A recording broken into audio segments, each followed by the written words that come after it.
llevaron una materia de microcontroladores. Sí. Sí. ¿También llevaron la materia de microcontroladores avanzados o no? No, ese no. Bueno, entonces, y me imagino que la llevaron en C.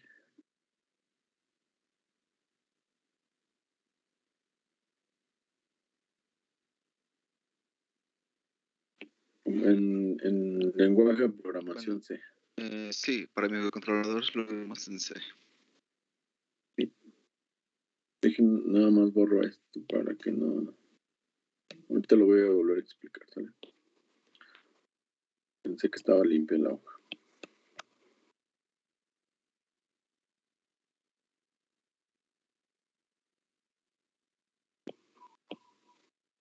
Bueno, listo. Lo que vamos a ver es algo introductorio de lo que viene siendo un procesador digital de señales.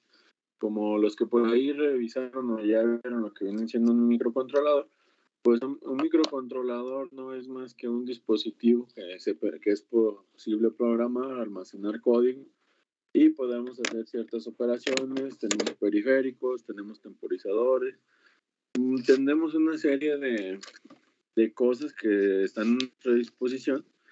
Y pues de una marca a otra, pues simplemente ¿qué cambia?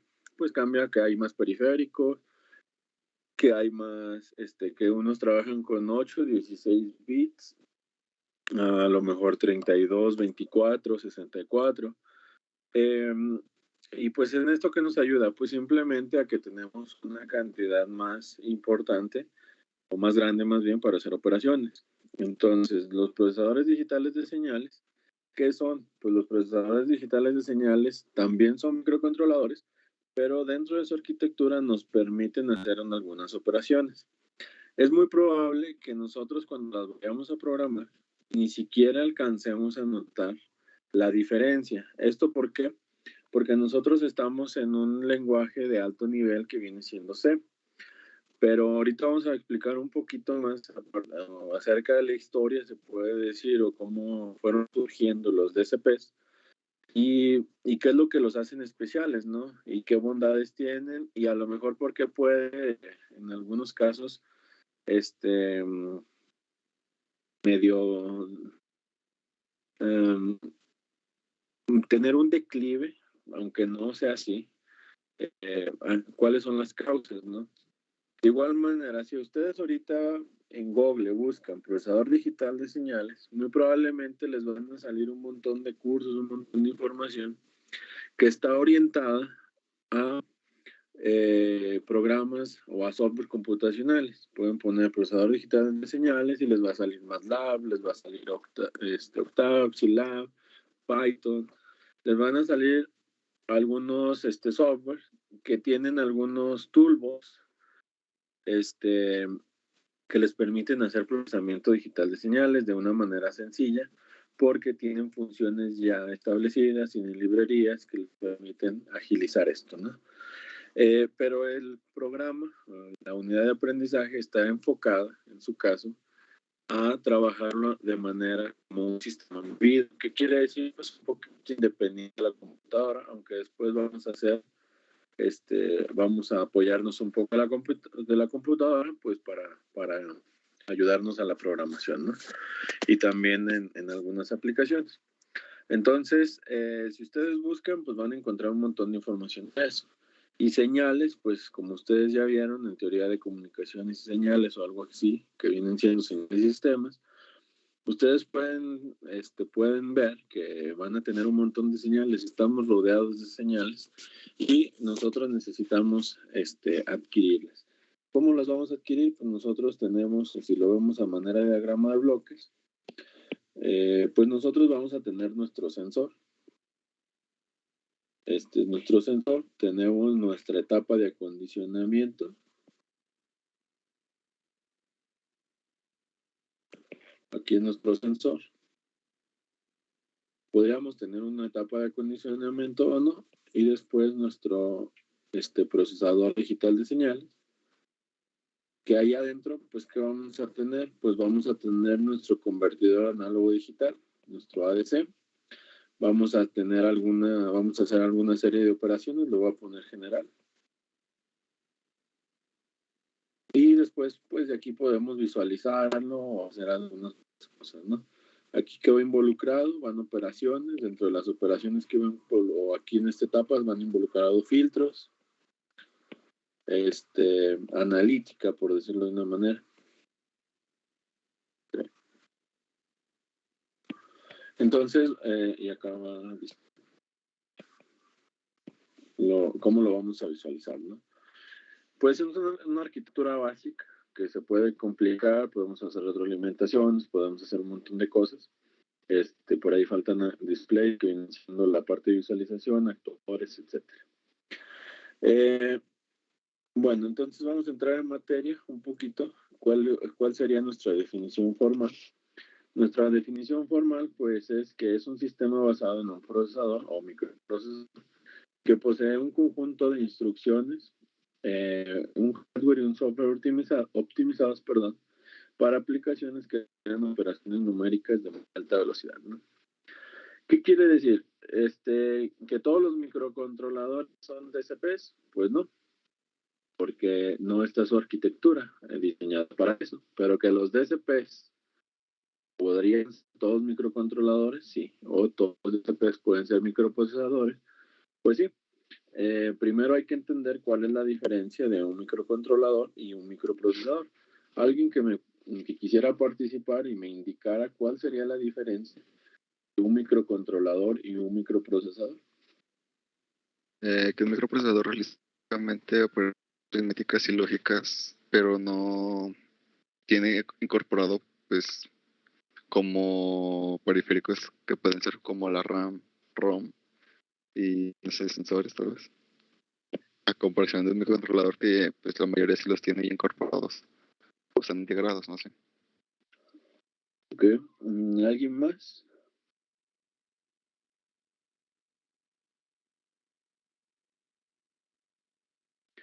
Bueno, parte de lo que comentó su compañero, pues es cierto. Ustedes van y compran un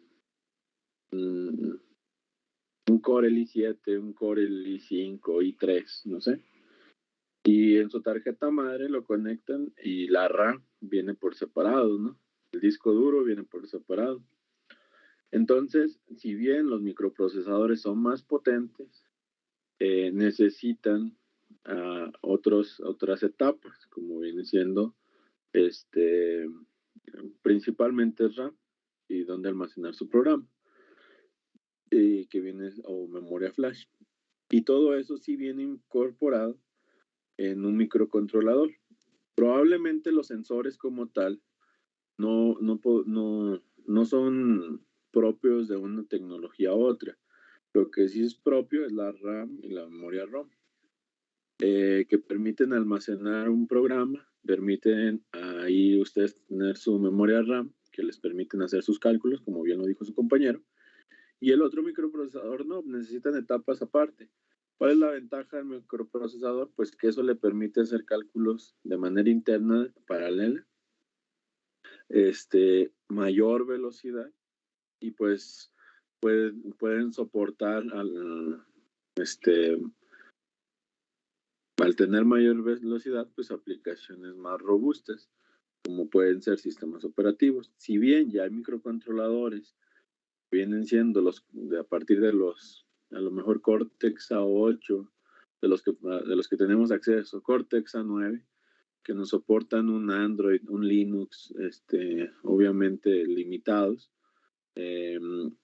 ya soportan sistemas operativos, como los conocemos, o sea, tal cual, pues no se comparan con las capacidades que se podrían tener con los microprocesadores, ¿no? Y aún así le ponen a los microprocesadores que ustedes pueden trabajar con GPUs, hacer cálculos paralelos, etcétera, pues es un montón de ventajas, ¿no?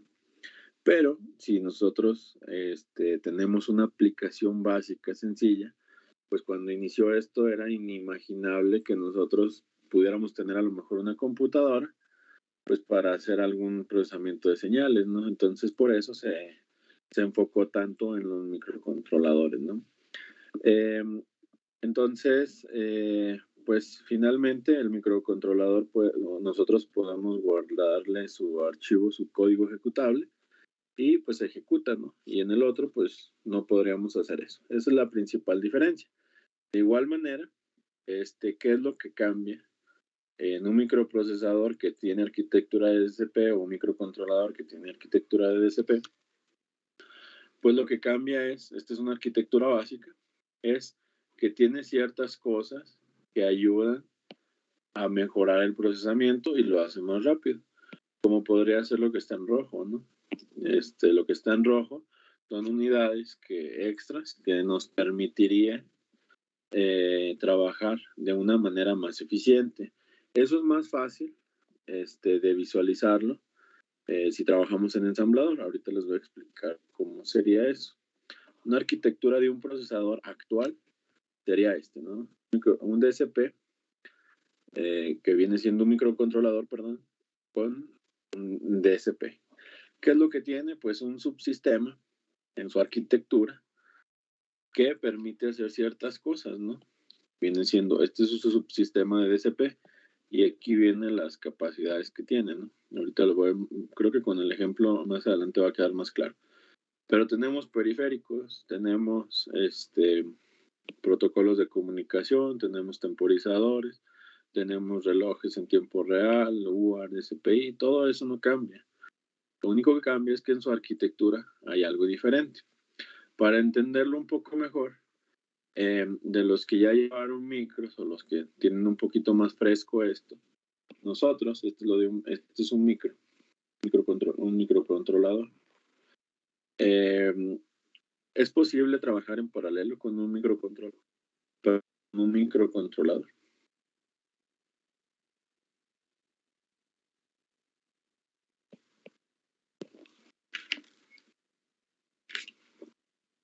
Bueno, ¿a qué me refiero con paralelo? Que podamos hacer tareas al mismo tiempo. ¿Qué quiere decir?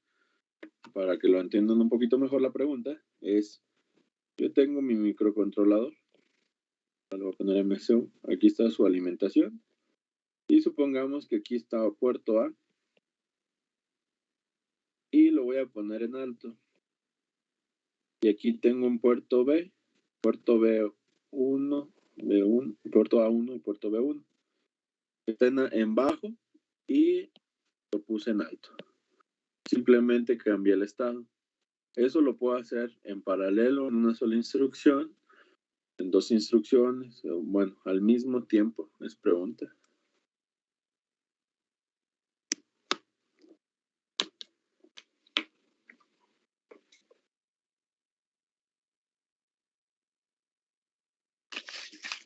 Pues es que lo que recuerdo, habíamos visto de que había una forma de que trabajara de manera paralela, pero no sé si de esta forma, sino de estar realizando ciertas instrucciones y al mismo tiempo unos cálculos, creo, el procesador, bueno, el microcontrolador, pero no sé si de la manera como lo dice este profe. Ok. No sé si te haces referencia a interrupciones.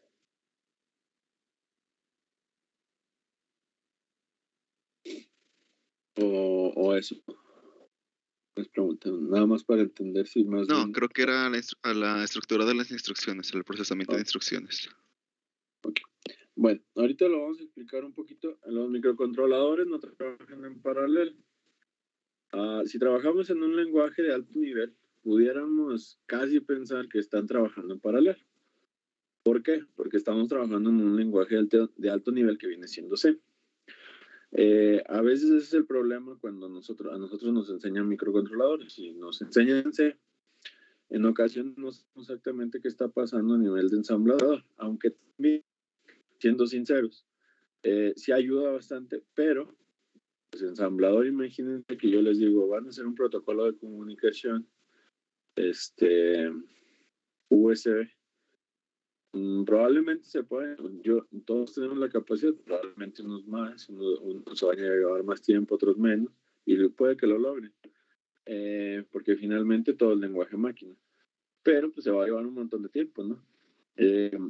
Entonces, es bueno que se ha migrado a C, no se ve en ensamblador, pero en ensamblador se entiende muchas cosas, ¿no? Entonces, nosotros, ¿qué tenemos cuando tenemos un microcontrolador? Lo voy a poner de otro color. Nosotros tenemos, pues imagínense que aquí tenemos nuestro micro. Y ustedes por aquí van a tener un cristal. Y pues el cristal es el que manda, ¿no? El que manda porque obviamente no hay que olvidar la alimentación.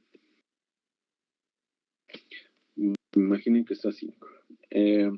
Porque cuando ustedes se alimentan, ustedes o alimentan un microcontrolador, empieza a trabajar el cristal. Hay micros que tienen cristal interno, hay forma de cristal externo, etcétera, ¿no? Empiezan, alimentan su cristal. Su cristal pues no es más que un tren de pulso. Y que cada flanco de subida o cada flanco de bajada, dependiendo del estado, se considera un ciclo de reloj. Ahí se empieza a repetir, ¿no? Ahí más o menos. Entonces pongan que son iguales, ya sea de subida o de bajada. Entonces cada ciclo de reloj hace algo, pero hace una tarea a la vez. Entonces, cuando yo les decía, voy a poner en alto este bit, y pues aquí lo habilitamos, ¿no? O ese puerto. Entonces, hace primero este, se lleva una instrucción, y después hace otro y se lleva la otra instrucción. ¿Cuántas instrucciones? Pues pueden ser 2 ciclos de reloj, 3 ciclos de reloj. Pudiera ser el caso de que ustedes en lenguaje C, o si utilizan MATLAB para programar los micros, si utilizan, no sé si creo que sí se puede. Los FPGA sí. No, sí se puede. O utilizan Python. Creo que es así. Pudiera darse el caso en que en una instrucción ustedes mandan o indican que los 2 puertos se pongan en alto. Pero cuando se compila y lo que va a hacer el micro, lo va a hacer en 2 ciclos de reloj, de manera serial, no lo va a hacer en paralelo. Así es como funcionan los microcontroladores. Entonces, nosotros a lo mejor vemos que en una sola instrucción nosotros pusimos en alto los 2 puertos, pero realmente no trabajan en paralelo. Entonces, en ocasiones, eso es lo que nosotros nos vamos con la idea porque estamos trabajando en un lenguaje de alto nivel. Probablemente la gente no le presta atención a esto. ¿Por qué? Porque a mí qué más da si yo quiero prender la luz de mi casa, de un cuarto y de otro. Supongamos que esta es la luz de un cuarto y esta es la de otro. Pues a mí qué más da si se prende en un ciclo de reloj. Estamos hablando que el micro trabaja 48 MHz. Entonces la frecuencia de trabajo del cristal quiere decir que un ciclo de reloj pues es esto. Si lo quieren a tiempo, pues saquen el inverso. Entonces, a mí qué más da que se ponga en el orden de los microsegundos una luz y en otra, ¿no? Con una introducción la hago, pues si se tarda un ciclo de reloj extra, pues a mí realmente ni me interesa, dependiendo la aplicación. Pero para ciertas aplicaciones sí es de suma importancia esto, específicamente para el muestreo de señales, para adquisición de señales o para obtener la información de señales o para hacer transmisión de señales. Ahí sí es de suma importancia, ¿no? Y de suma importancia, a lo mejor, que hagamos un procesamiento paralelo. ¿Qué quiere decir? Pues podamos hacer 2 cosas al mismo tiempo. Imagínense, a lo mejor, pues esto de una casa, pues no pasa nada, ¿no? Para prender los focos de una casa. Pero pues si vamos a estar construyendo una señal satelital, pues es de suma importancia que lo podamos hacer. ¿Por qué? Imagínense que por aquí nos llega un pico alto y lo vamos a perder porque está ocupado el microcontrolador haciendo otra cosa. Pues son aplicaciones muy específicas, ¿no? Pero más que nada lo que nos interesa es que termine rápido para tener la disponibilidad de las operaciones. Entonces, el microcontrolador en sí no trabaja para, aunque nosotros a nivel lenguaje de alto nivel, veamos que hace 2 instrucciones al mismo tiempo. Y para eso y eso fue lo que se mejoró en los DSPs. ¿Qué quiere decir? Tienen su micro.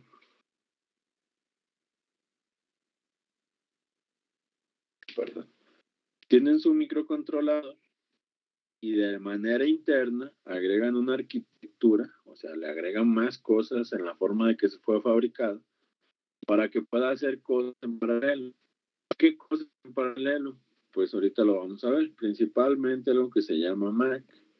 Hay unos que tienen como este, si se fijan aquí, tiene la transformada rápida de Fourier, que en análisis de señales es de suma importancia porque nos permite extraer información de las señales, pues para hacer ciertas cosas después, ¿no?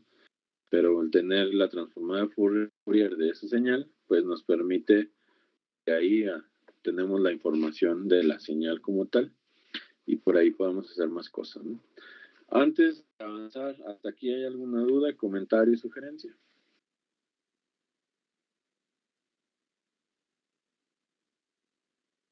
No. Bueno, entonces, ¿qué es MAC? MAC es multiplicación.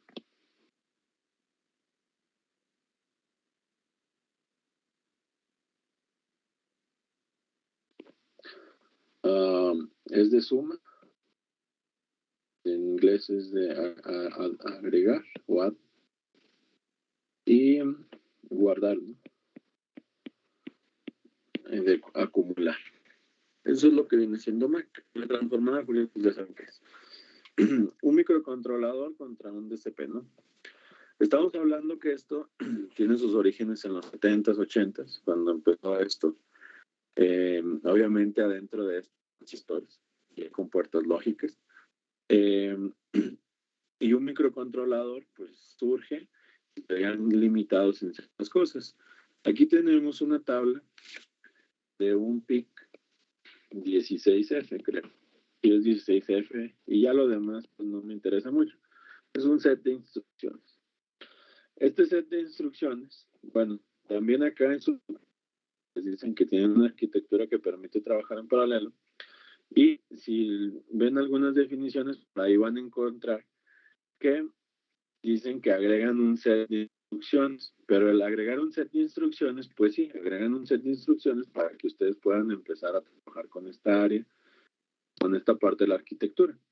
Por eso se considera que agregan un set de instrucciones. Bueno, el PIC16F, este es un set de instrucciones en lenguaje ensamblador. ¿Qué quiere decir? Pues aquí, por ejemplo, cuando estamos programando en ensamblador, aquí vamos a sumar vamos a sumar el registro W y F, y en D vamos a decir dónde se va a acumular, si en D o en F. Eso viene siendo D, y así sucesivamente. Este es un lenguaje ensamblador de un microcontrolador todavía comercial. Si lo programan en ensamblador, pues así va a ser, ¿no? ¿Qué quiere decir? Pues bueno, es un poquito diferente, pero ustedes prácticamente están trabajando en lenguaje máquina y tienen control de todo. Entonces, con estas instrucciones ustedes hacen todo lo que ya se ha hecho, o lo que hacen en C, solamente que es un poco más complicado y más tardado. Entonces, el hacer una suma de un registro, entre registros o a un registro sumarle algo, ¿cuántos ciclos de reloj nos lleva? Nos lleva un ciclo de reloj y se ven afectados estas banderas, que viene siendo la de acarreo, la de cero, etc. Y así sucesivamente. Aquí tenemos una AND, aquí tenemos limpiar registros, etc. ¿Un registro qué es? Pues, por ejemplo, poner en alto, para poner en alto una salida o prender un LED, yo tengo que modificar un registro. Entonces, a un registro que está en cero, que viene siendo el puerto A, por ejemplo, le sumo un 1, y al tenerlo en un 1 quiere decir que lo estoy encendiendo. Más o menos así es como funciona de manera muy general y baja. Entonces, todas estas instrucciones, pues, es un ciclo de reloj, 1, 2, dependiendo. Entonces, dependiendo del cristal, pues es lo que se tarda. Pero entonces, esto es de un PIC y esto es un microcontrolador. Entonces, el DCP, ¿en qué nos vino a ayudar? Pues imagínense, para hacerlo más eres tonto. Imagínense que yo aquí están dos personas. Esta persona solamente sabe sumar y pero con este DCP, pero este DCP ya sabe multiplicar. Aquí te agregué una multiplicación, una división, una exponencial, una transformada de Fourier, que a lo mejor no se lleva un ciclo, a lo mejor se lleva 3, 5, 10, pero lo que te llevaría a hacer 100 ciclos, a lo mejor acá lo sacas en 10. Por eso se dice que es un set de instrucciones extra. Pero realmente, ¿qué está pasando? Se está agregando o se está modificando la arquitectura interna, que viene siendo que nosotros vamos a poder trabajar con esta parte, con este set de instrucciones. Entonces, a nivel de lenguaje ensamblador, pues es más fácil entender cuáles son las diferencias de un microcontrolador y un DCP. Si les digo en C, pues probablemente el mismo código lo van a hacer exactamente igual. ¿Qué cambiaría o cómo podrían diferenciar un DCP y un micro? Pues cambiarían en varias cosas, ¿no? Como yo les dije, teníamos la persona 1 y la persona 2, la que nada más sabía sumar y restar. Este va a ser más trabajo. Si lo traducen a micro, pues trabajo va a ser es energía, va a ser potencia. Consume más energía. Menos energía. En tiempo, menos tiempo.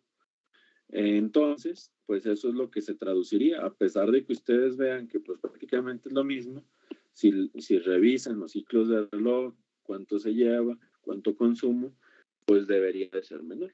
Hasta aquí, dudas, comentarios, sugerencias. Creo que no, profe. ¿No?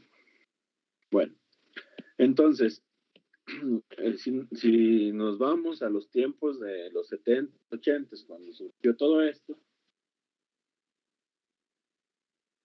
permítanme un momento.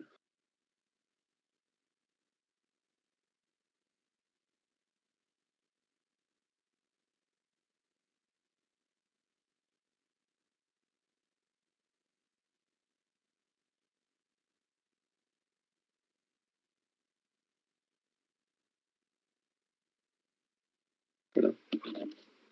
Bueno, si nos remontamos a los 70s, 80s, pues que se programaba en ensamblador y muy pocos micros en C, pues esta era una ventaja, ¿no? Porque decía, ya sabías programar en ensamblador, lo único que les estaba agregando es más instrucciones. Entonces, si tenían su código en esta localidad de memoria, que es el bootloader, no sé, y que aquí está su código. Entonces, teniendo un código para hacer una multiplicación, pues todo eso, ¿no? Entonces ahora les digo, no, pero ya ese código ya no lo necesitas. ¿Por qué? Porque con una instrucción haces todo eso, ¿no? Entonces prácticamente se quedaba en una línea. Es como si les pasaran librerías, es algo similar a lo que hacen con Arduino. A lo mejor dicen, pues no voy a hacer el programa para controlar o hacer la comunicación y cuadrada C o Word. Ya está la librería y nada más pongo mi línea. Es una analogía, pues. Entonces, prácticamente les facilitaba todo esto. ¿Qué es y bueno, pues aparte de facilitar, mejoraba el rendimiento. ¿Contra qué competía en ese tiempo los DSP? Aparte de los microcontroladores, microprocesadores, pero los microprocesadores no eran una competencia porque era una computadora lo que se necesitaba. Empezaban a competir contra los FPGA. Pero ¿cuál era el problema de los FPGA? Yo le estaba diciendo, si ya saben programar micros y le agrego más instrucciones, la curva de aprendizaje era muy baja, muy corta, pues. Y los FPGA hay que enseñarse a describir hardware. Entonces era totalmente diferente. Pero ¿qué pasa actualmente? Actualmente pasa que los entornos de programación pues ya han mejorado. Entonces muchas personas pues, ya se les facilita el FPGA, no es tan complicado y es más sencillo y hay más bibliografía. Pues entonces hay mucha gente que hace DCPs en FPGA. Entonces pues es bastante aumentado muchas personas que programan en FPGA. Ahora contra los microcontroladores actualmente también compiten. ¿Por qué? porque los microcontroladores se ha mejorado tanto la velocidad que a pesar de que, regresemos a este ejemplo, de que no sabe hacer multiplicaciones, pero esa persona es más rápida, ahora ya no es tan lenta. Entonces, dependiendo de la aplicación, pues ya no es tan crítico si me voy a tardar un microsegundo, en lugar de un nanosegundo, que me tarde un microsegundo. Si lo que quería era hacer no sé, a lo mejor adquirir una señal o hacer un filtro, y no me interesa si se tarda tanto, tengo un rango de tiempo para hacer eso de 10 segundos, entonces no me interesa tanto. El consumo probablemente no hay tanto consumo.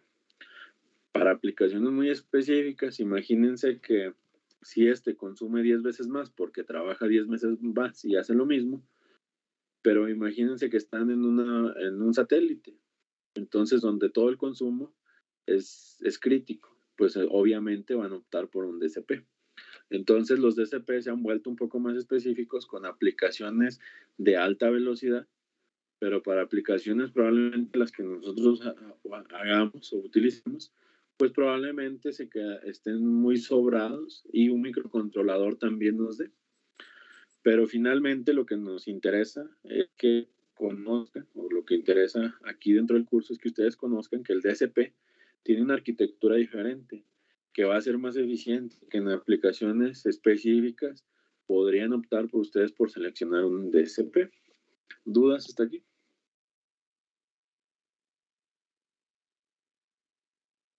No, profe. Bueno, pues en general, ¿para qué fue construido un DSP? Para hacer esto. Y pues ahorita me van a decir, pues el micro también lo hace, ¿no?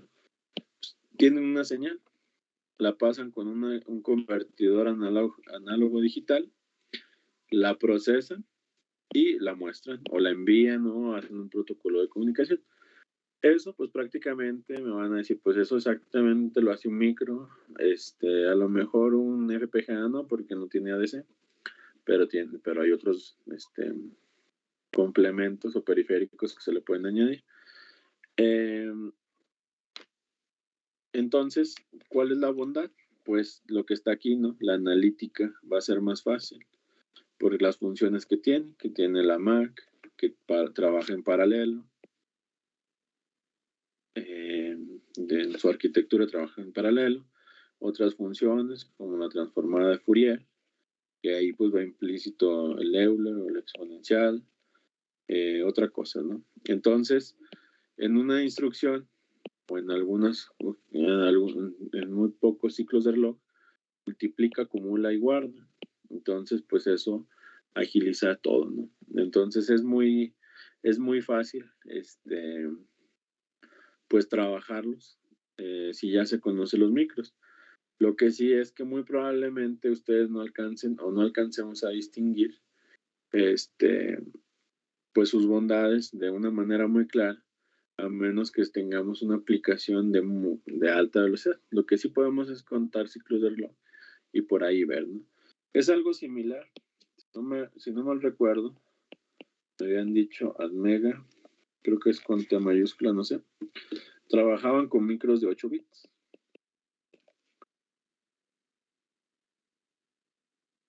Entonces, si después empiezan a programar una Admega de 16 bits, que es algo similar, si no me recuerdo lo que tiene Arduino, en varias de sus versiones, unos son 8 y otros son 16, y el programa es genérico, y ustedes lo cargan en uno y lo cargan en otro, y para ustedes es exactamente lo mismo. Pero ¿qué pasa? Pues hay aplicaciones donde demande más, no solamente periféricos, donde se demande más procesamiento, y van a ver que se traba o no funciona. ¿Qué es lo que pasa a nivel de ensamblador? Pues se desborda.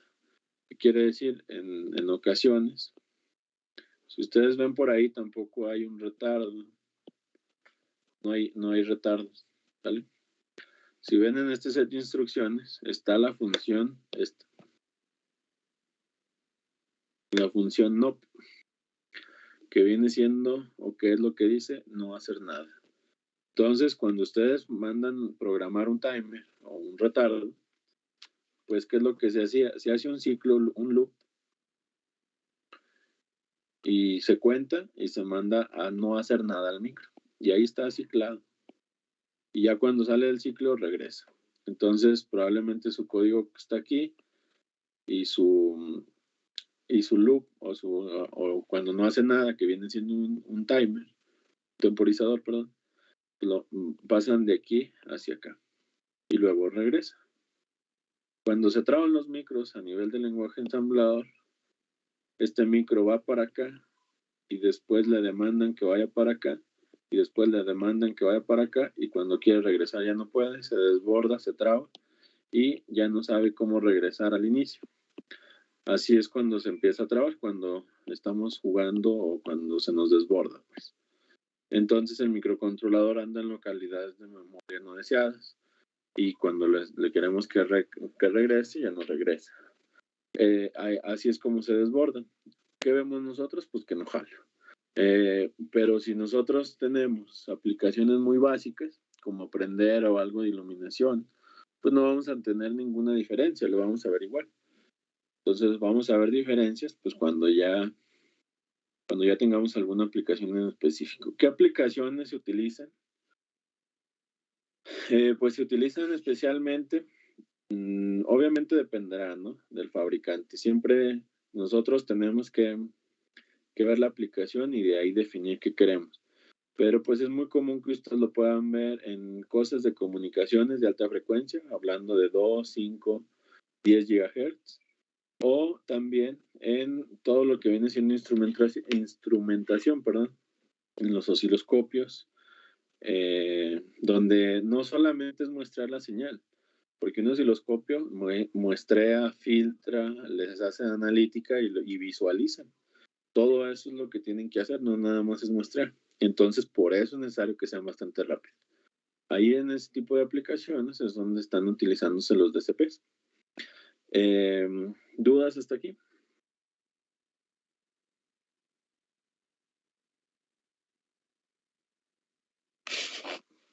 ¿No? Bueno. Profe, todo bien. Entonces, bueno, la actividad que tengo se tiene programada para que ustedes la realicen el día de hoy es la siguiente.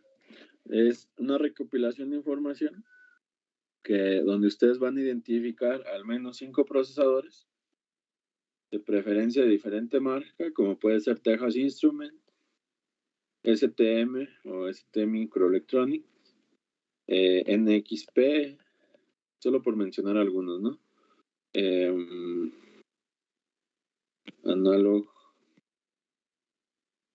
Device, algo así. No sé si se me escapa alguno. Bueno. Pues el de microchip.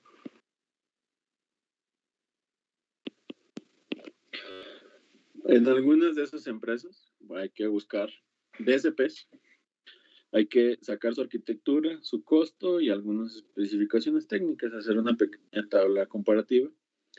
Lo pueden hacer en equipos de 2. Y pues eso es la actividad que se tiene programada para el día de hoy. La siguiente clase vamos a revisar los principales, pero cuál es la intención de que ustedes hagan esta pequeña recopilación de información, pues es que ustedes vean quiénes son los que las fabrican, cuánto cuestan, que se comparen un poquito con lo que ustedes conocen y pues que sepan qué tecnología estamos viendo, ¿no? En la arquitectura, lo que hay que rescatar es de la hoja de datos su diagrama de bloques. Probablemente no lo van a encontrar como esta arquitectura. Esta es una arquitectura y aquí les dice muy claramente DCPs. Entonces, probablemente no lo van a encontrar así. Lo que van a encontrar es que cuando busquen en una de estas páginas, va a decir, bueno, microcontrolador y es de 32 bits, por lo regular ahorita solamente son de 32 los que son DCPs, y empiezan sus especificaciones técnicas y por aquí dice DSP o instrucciones de DSP. Entonces ese micro tiene DSP. De ahí ustedes podrían ir a la hoja de datos y de la hoja de datos obtener su diagrama de bloques. Y de ahí, en la siguiente clase, estaríamos revisando cómo pueden ustedes identificarlo, ¿no? Aparte de que pues arriba dice que es un DCP, pero en arquitectura, ¿qué cosas corresponden a los DCP? ¿Sale? ¿Dudas de lo que se hace?